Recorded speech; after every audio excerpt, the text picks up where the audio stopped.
Hi Leo, Sun, Moon, Ascendant, or Venus. This is Dane, and I'm going to be doing your February 2nd, 2022 reading for you. Now I ask if this reading resonates with you, don't forget to like, comment, and subscribe. If you're interested in any of the cards that I'm using, they will be listed and linked in the description box below. Now before we begin this reading, let us clear the energy space, raising our own energy vibration and releasing any negativity. So take a nice deep breath in, exhaling whenever it feels comfortable for you.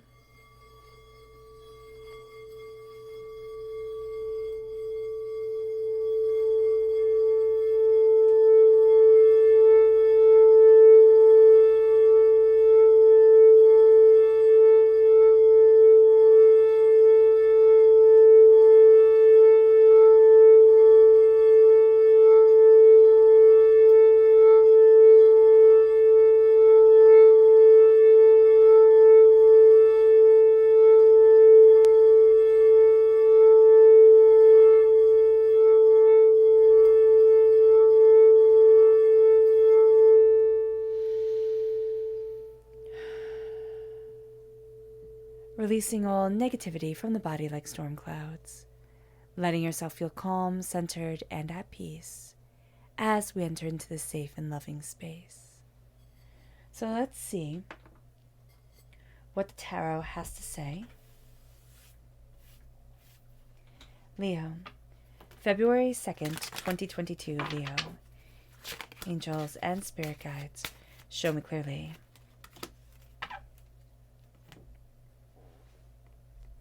Just going to move my mic a bit closer.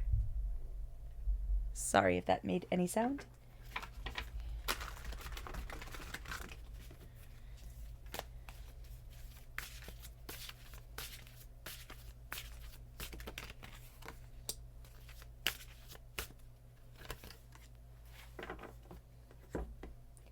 Angels and spirit guides, show me clearly.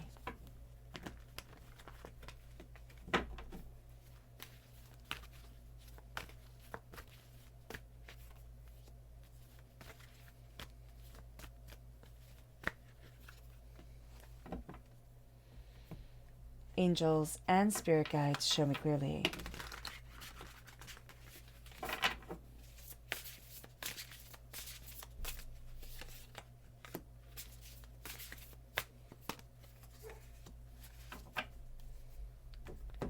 So at the bottom is our rooted self. The left-hand side is our inner self. The middle, our heart, our emotional self. The right-hand side, the public arena, the public self. So let's see what the cards have to say. We have Justice at our root, and we have the Sun, which is absolutely brilliant.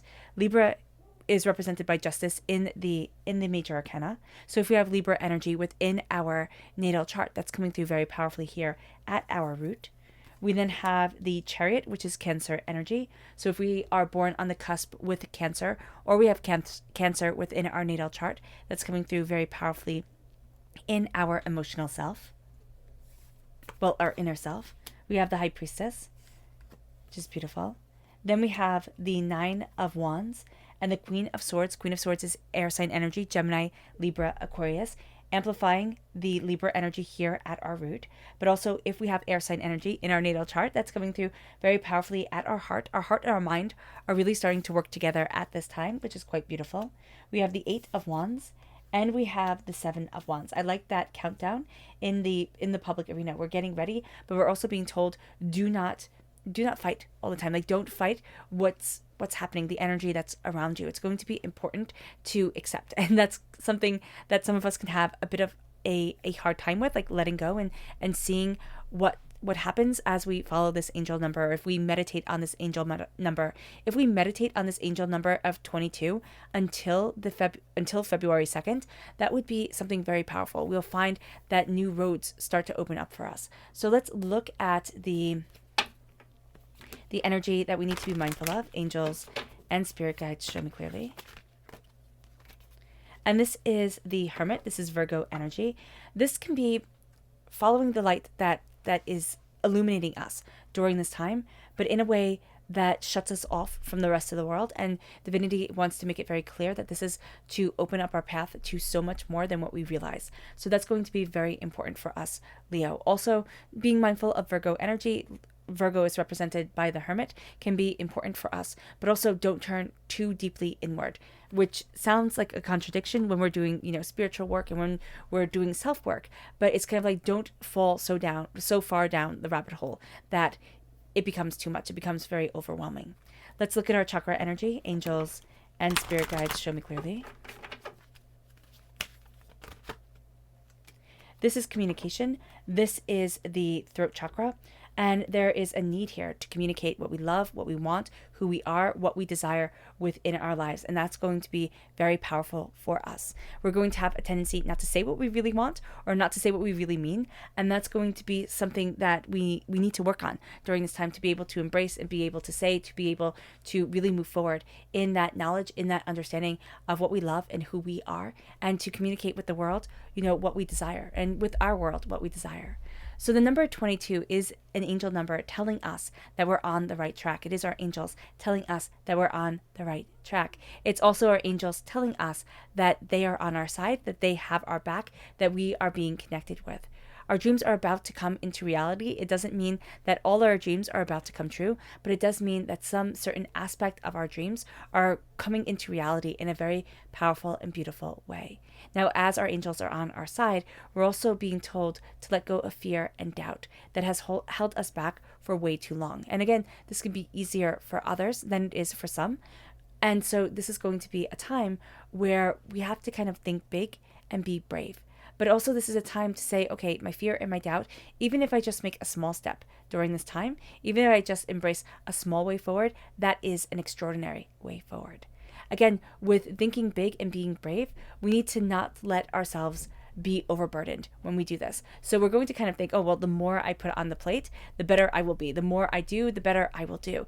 And that's not necessarily going to be the case. Sometimes we need to focus on certain things, certain aspects, and then move forward from there. It's going to be like, if I put one thing on my plate and I do that one thing really well, then it's time to move on to the next. And it's time to challenge myself. But it's also time to start surrounding myself with successes. We might be saying, Dane, I don't have the successes in my life at this time. It is overwhelming. It feels negative. It feels burdensome. It feels too much. And this is going to be a time where we need to step back and we need to kind of get out of our own headspace, whether that means that we talk to a therapist, a spiritual advisor, a friend. I would talk to somebody who has experience with talking with despair or feeling despondent or feeling overwhelmed or feeling disconnected from things. That's going to be something that's very powerful for us to be able to see, to be able to recognize, and be able to say, there's more here than meets the eye. There's more to me than what I thought. And I get to align with my soul's path, because that's also what the number 22 is doing. It is aligning us with our soul's path.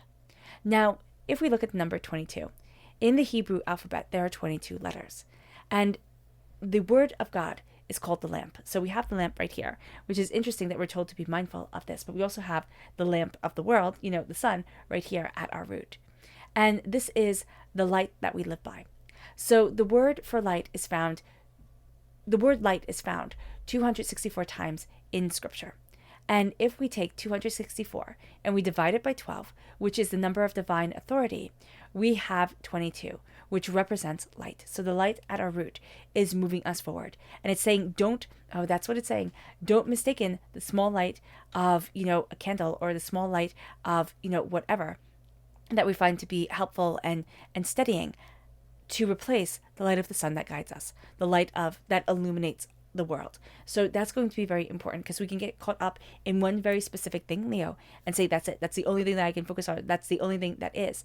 And we're going to have to kind of broaden that horizon. There's the whole sun. There's the whole day for us to be able to embrace. At our root, we have justice. Justice is, again, Libra energy, but it's also discerning energy. I need this in my life, not that. I need to move forward like this, not like that. I need to find balance for me, with me. And that's where communication, our third chakra, comes so into play. I need to communicate what is powerful, what is right, what is beautiful for me as I open up the door. And it brings us to the sun. It brings us to a place of brilliance, in a place of light, in a place of acceptance, in a place of illumination that is powerful, that is poignant, and that we have been looking for and waiting for a really long time. This is also an acceptance and embrace of happiness that we could think, oh, well, that's for somebody else. No, it's for us. We get to embrace it. We get to move forward in it. We get to revel in the beauty that is our existence, our souls, and ourselves. It brings us to the Chariot. And the Chariot, again, Cancer energy. So the changing phases of the moon, Cancer is ruled by the moon, comes forward. In our inner selves, we can see that many things change, that there are different faces that come forward at different times within our lives or even within the day. What Cancer energy is telling us is to let our hearts connect and see where, as we connect, where that leads us, what that guides us to, what we desire, what we want, what we need, who it is that we are. And it brings us to the High Priestess. So as we're connecting also with the subconscious, conscious aspects of ourselves, as we're connecting with the wants and the needs, we're connecting with the heart, and we're finding that we're stronger than we thought we were, or we're stronger also when we embrace our emotions and kind of show the vulnerability that we might think, oh no, I couldn't possibly. That becomes a time where the High Priestess comes in. And this is going to be a time for us as we're connecting with our angels, as we're connecting with our spirit guides, where the veil around our world is starting to fall. We're starting not to say, oh, things have to be just like this or just like that. We're starting to say, there's a nuance to things. There's a complexity to things. I need to embrace it. I need to see it. I need to understand it. I need to follow it. I need to see what becomes. So we're having the veil be lifted from our eyes. When we look at ourselves, we're having a level of illusion or delusion be lifted from our eyes. We're seeing ourselves a lot more kind of honestly. And with that honesty also has to come kindness. So if we're saying, oh, I'm just being honest, but we're ripping ourselves apart, that's not being honest. That's being cruel. That's being violent towards yourself. And that's not okay. We also have the High Priestess coming in and lifting the veil around others. This is who that person is, showing more their humanity, showing their flaws as well as their blessings. And it's going to be a revelation for us, because we could have thought, oh, that person was perfect, or oh, that's perfect, or looking at one person either as all good or all evil, type of thing. And we're going to see that there's so many layers to a human being and to ourselves that it is quite extraordinary. And the High Priestess is saying, connect with the nuances of the world. Do not think that somebody knows and is better equipped than we are. And it isn't saying medically, it is saying what makes us think that their life behind closed doors when nobody's looking is better than our life. It's connecting with deep wisdom. It's connecting with deep healing. And it moves us to the Nine of Wands. We've been listening to too many people for too long. And it's like, okay, well, I have to do this and I have to do that. And this person wants this and this person wants that. And we feel pulled in 500,000 different directions. This is saying, build the wall. Build this fence around ourselves. That's saying, good fences make good neighbors. And that's what he has here. He has that fence, that, kind of military wall around him, where it says, this is what's okay and this isn't. This is how I'm moving forward and this isn't. Because if we let everybody's ideas and words and feelings and everything just overpower our own, or just ring so true within our own ears and not listening to ourselves, it gives us headaches. It gives us body pains. It makes us feel like we can't. And the power is that we can. We absolutely, positively can.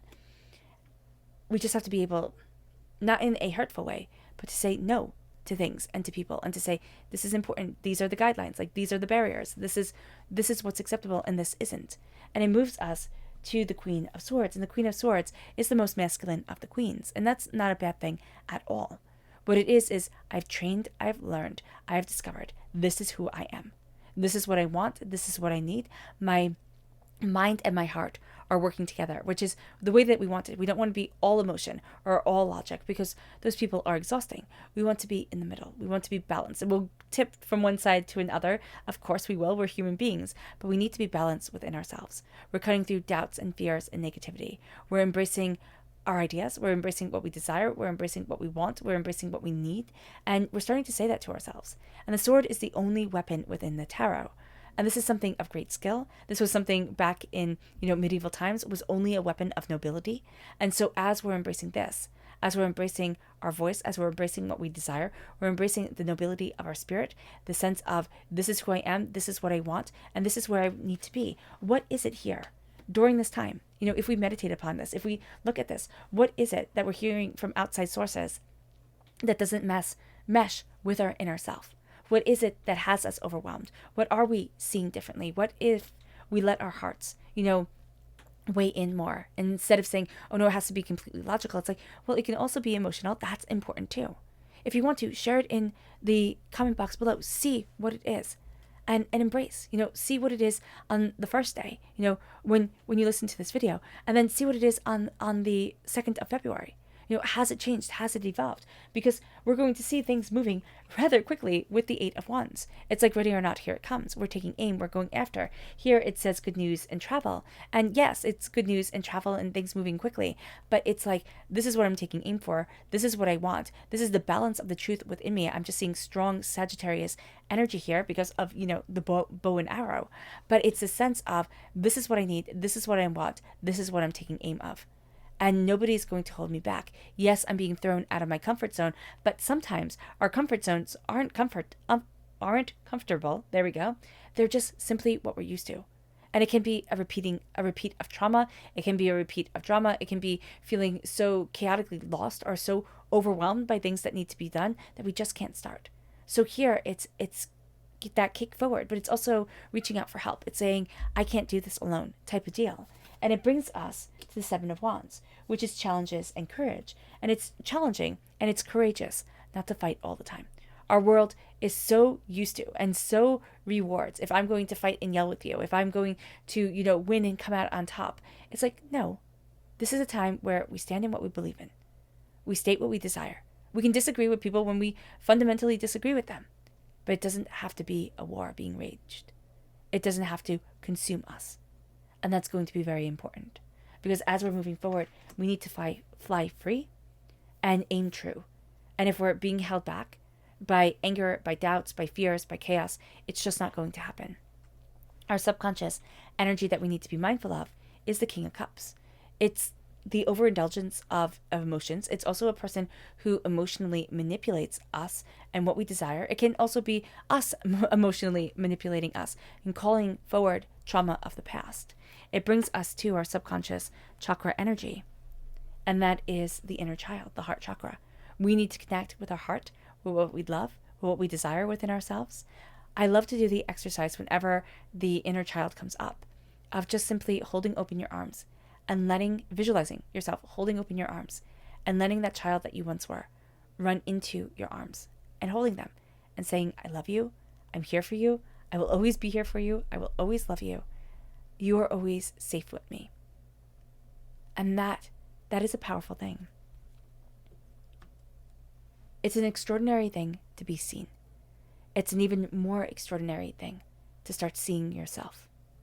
It moves us to our subconscious rooted energy, and that is judgment. It's coming out of the box that we put ourselves in, the box that society put us in. It's a part of ourselves that we might have, have laid dormant or said, oh no, you can't come out, part of our lives, oh no, that's just not acceptable. Now, it's not anything violent. I have to make this very, very clear.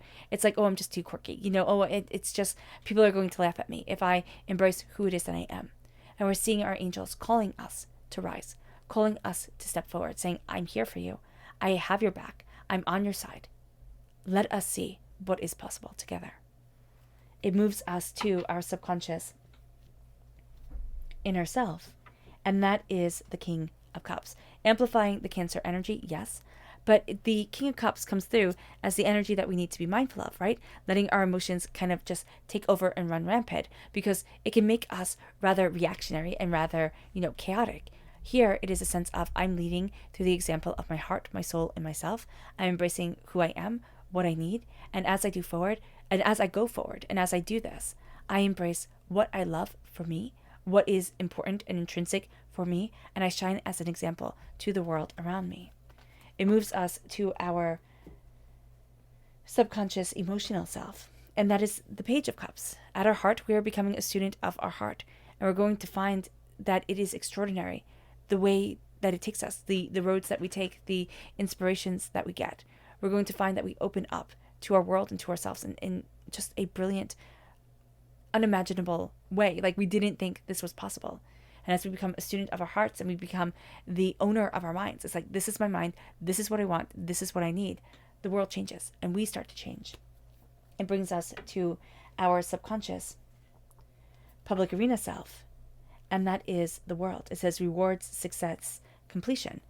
And we are having the rewards and embracing our success because we are completing. We are completing one phase of our journey. We are completing one, revelation within ourselves. One sense of, oh, this was the lesson I was supposed to be learning. Oh, this is what I desire. And it opens up the door. The world is opening. What we have to find out is how we're going to stand in that world. What do we want our world to be? How are we embracing our world and our soul and ourselves? All right. All right, Leo. I hope this reading has resonated with you. I wish you nothing but light, love, peace, and happiness. May harmony always be with you. I'm sending loving, healing energy to each and every one of you. I love you all, and stay safe. Let's end this reading with a meditation, a clearing away of negative energy, a raising of our positive energy as we embrace the power and the intensity of this time.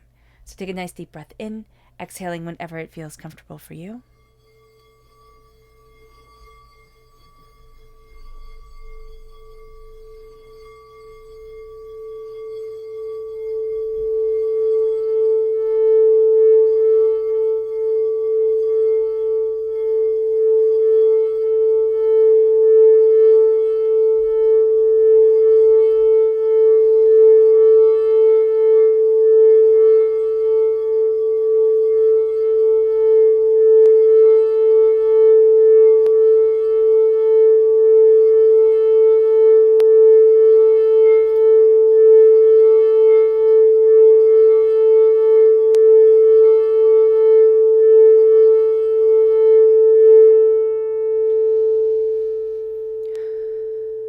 May you move forward in peace and in harmony, Leo, and may you have a blessed February 2nd.